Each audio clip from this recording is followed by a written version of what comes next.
B, and I want you to go ahead and set this up. So these are the new problems this week, the ones that are tough. Now, I need a number that I can get to by multiplying 4 and 8. I like that this is starting to click with some of us, okay? What number do both 4 and 8 have in common? Kamari? 4 times 4 is 8. All right, can I make 8 into 8? No. Well, 1. Times 1. So let's make 8 that bottom number. Very good. So like Kamari said, 4 times 2 is 8, and 8 times 1 is 8. So as long as you can prove it with multiplication, you can use that number. So now on top, Kamari, we're going to multiply by the same thing. So 1 times 2 is, and 5 times 1 is 5. All right, so when we add these together, Kamari, 5 eighths plus 2 eighths would make 7 eighths. Very good. All right, let's set up number 8. So fraction bar, subtract, fraction bar, equal sign. Now, think about this one. Are either of these numbers going to get to stay the same? No, because I can't multiply to get one of those. What number do both of those numbers have in common? I want to see lots of hands before we go over this one. You can write it down once you have it. I got to say 3 times something and 4 times something to get a common number that they share. So think about your facts. 3 times 1 is 3. That won't work. 3 times 2 is 6. I can't do 4 times something to get 6. 3 times 3 is 9, but 4 times something doesn't get 9. So what number do they have in common? Raise your hand once you got a number for them.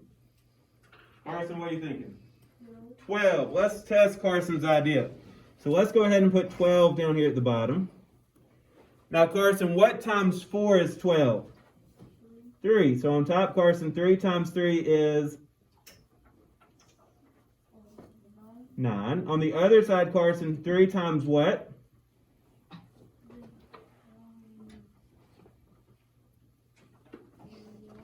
To get 12 times 4. So we'll do the same thing and have 4 on top.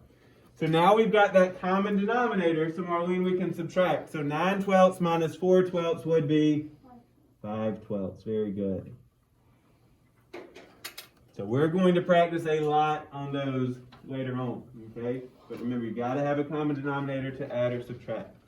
Jump back to number 4 for just a second. Now, I want you to line up 3/4 3 times.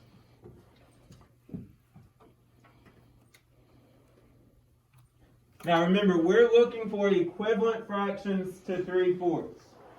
So someone raise your hand and tell me what you choose to multiply on top and bottom. It's got to be the same thing. All right, so Ethan, what would you use? 8. All right, we could use 8. Now that's going to become a big fraction, but that will work. So Ethan, 3 times 8 24. and 4 times 8, 32. So 24 over 32 is the same thing as 3/4. All right, somebody give me another number that we can multiply by. Jackson? 6. 6, okay. So Jackson, 3 times 6 18. and 4 times 6, 24. So 18 over 24 is the same thing. All right, Tyron, we need one more. 9. All right, so Tyron, 3 times 9 27. and 4 times 9, 36. So as long as you use the same number on top and bottom, I don't know what I'm writing down, then you're going to get it correct. I want you to try 4 ninths. So I'm going to give you just a second. I want you to come up with 3 equivalent fractions for 4 ninths.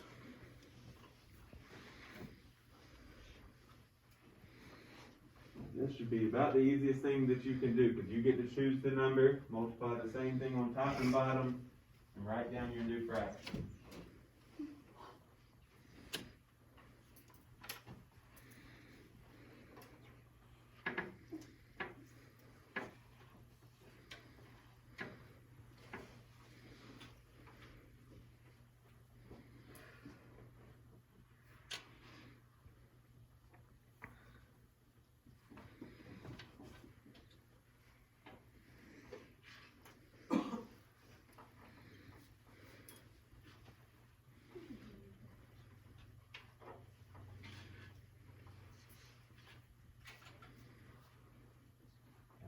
You've got to be able to prove that it works.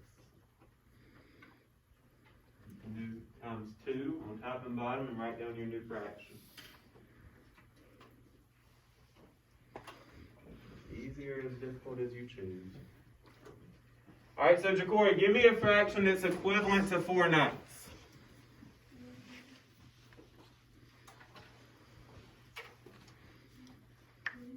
Say it again. Now, 3/9 couldn't be the same thing because to get from 9 to 9, we would say times 1, and 4 times 1 is not 3, so that can't work. I'm coming back to you in just a second. I need another one. Adrian, give me a fraction that's equivalent to 4/9. But what's your fraction? 8. All right, 8 over 18. I like it. So, Adrian came up with a fraction 8 over 18, and he made it 2 times larger. Okay, he multiplied it by 2. All right, Marlene, give me another fraction that's bigger, or that's equivalent. 27 over 36.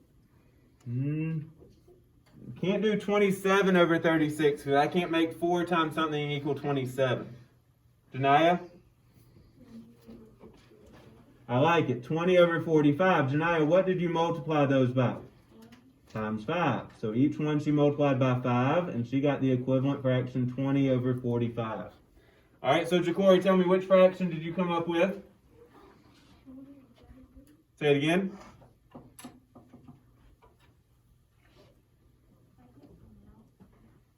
All right, what's your top number? Okay, so what's your bottom number? No, I can't make 9 times something into 38. Now, how did you get from 4 to 40?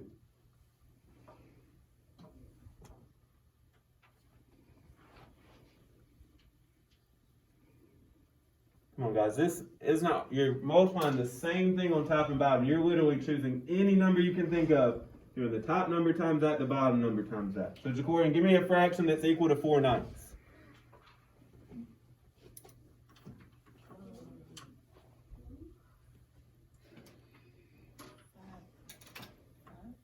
Can't make 4 times something equal. Guys, this is what half paying attention is getting us. Some of us, we have not raised our hand once. We have not been writing things down. We're not paying attention. And now it's embarrassing when we get called on and we don't know the answer. This is as simple as choosing any number you can possibly thinking of, saying 4 times that number, 9 times that number. This is too simple almost. Janaya, give us a fraction that's equivalent to 4/9. You can. 40 over 90. So 4 times 10 is 40. 9 times 10 is 90. So 40 over 90. Now, are those the only 3 fractions that are equivalent to 4/9? No, it could go on forever and ever. Somebody tell me, what if I put this on my list? So let's say I put... No. All right, raise your hand and tell me, is that equivalent or is it not equivalent? 12 over 27, okay? No. All right, why is it not? Because you did 3 times 4. Yeah, 3 times 4, and then. Oh, wait, it is. It is equivalent. So I multiplied by 3 on top and bottom and got 12 over 27. Okay? Alright, here's what I want you to do. I want you to take numbers 1, 2, and 3, and then we already did 4, and then I want you to finish up with 5 and 6. Okay? So go ahead and give you